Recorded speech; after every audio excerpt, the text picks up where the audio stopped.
हे दोस्तों, मैं हूं आपका दोस्त सैमी ली, फिर से वापस, लेकिन इस बार कुछ ऐसा लेकर आया हूं जो आपका दिमाग हिला सकता है। आज का सवाल है, क्या धरती सपाट है? हाँ, मुझे पता है पागलपन लगता है, लेकिन वीडियो छोड़कर मत जाना। चलो कुछ असली सबूतों, कुछ गड़बड़ियों और कुछ ऐसे सवालों पर नजर डालते हैं जो अब तक अनदेखे रह गए हैं। सच क्या है ये आप तय करो, मैं तो बस वही दिखा रहा हूं जो मुझे मिला।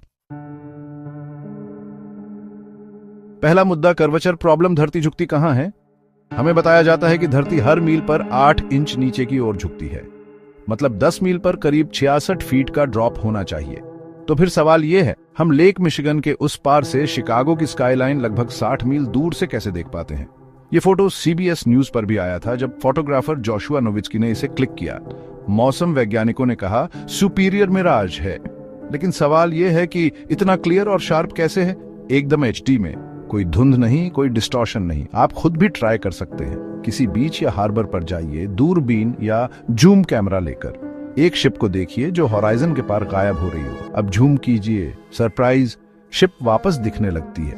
अगर वो सच में किसी कर्व के पार चली गई होती तो झूम से कैसे वापस दिखती? और हाँ, रॉब स्कीबा की फ्लैट अर्थ एक्सपेरिमेंट्स को जरूर देखिए, खासकर जो उन्होंने झीलों और बड़े पानी के इलाकों में किए। उन्होंने लेजर और लेवल बीम्स यूज किए लॉन्ग डिस्टेंस तक। कर्व मिलने की उम्मीद थी, लेकिन मिला क्या? कुछ नहीं। दूसरा मुद्दा, space suit dilemma, advance technology या फैंसी कपड़ा। नासा को हर साल $25 अरब से ज्यादा की फंडिंग मिलती है, और फिर भी एस्ट्रोनॉट्स अब भी 70 के दशक की साई-फाई मूवी जैसे सूट पहनते हैं। इन सूट्स को बचाना होता है -250 डिग्री फ़ारेनहाइट से +250 डिग्री फ़ारेनहाइट तापमान, पूरा वैक्यूम, हजारों मील प्रति घंटे की रफ्तार से उड़ते माइक्रोमीटियोराइट्स, रेडिएशन, जीरो प्रेशर। सच में सिर्फ फैब्रिक सूट से। दूसरी ओर स्कूबा डाइवर्स जो सिर्फ 300 फीट पानी में जाते हैं, वो हाईटेक प्रेशर सूट पहनते हैं, फिर भी जान का खतरा रहता है।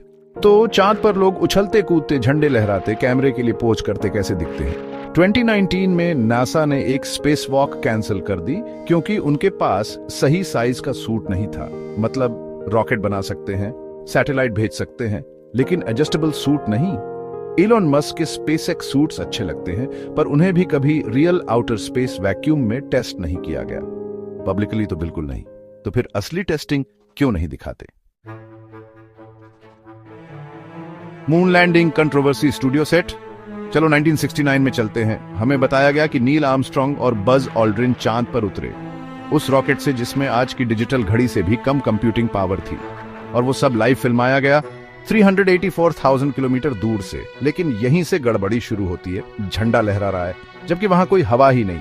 फोटो में परछाइयां अलग अलग एंगल में हैं, जैसे कि स्टूडियो लाइट्स हों। एक भी फोटो में तारे नहीं दिखते। क्यों? स्पेस से तो और क्लियर दिखना चाहिए था।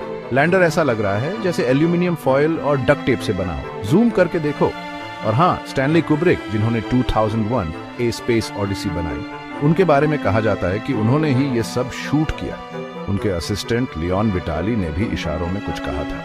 फैक्ट, नासा कहता है कि उन्होंने मून लैंडिंग टेप्स खो दिए, बस गायब हो गए, और अब कहते हैं कि हम वापस नहीं जा सकते क्योंकि टेक्नोलॉजी खो गई है।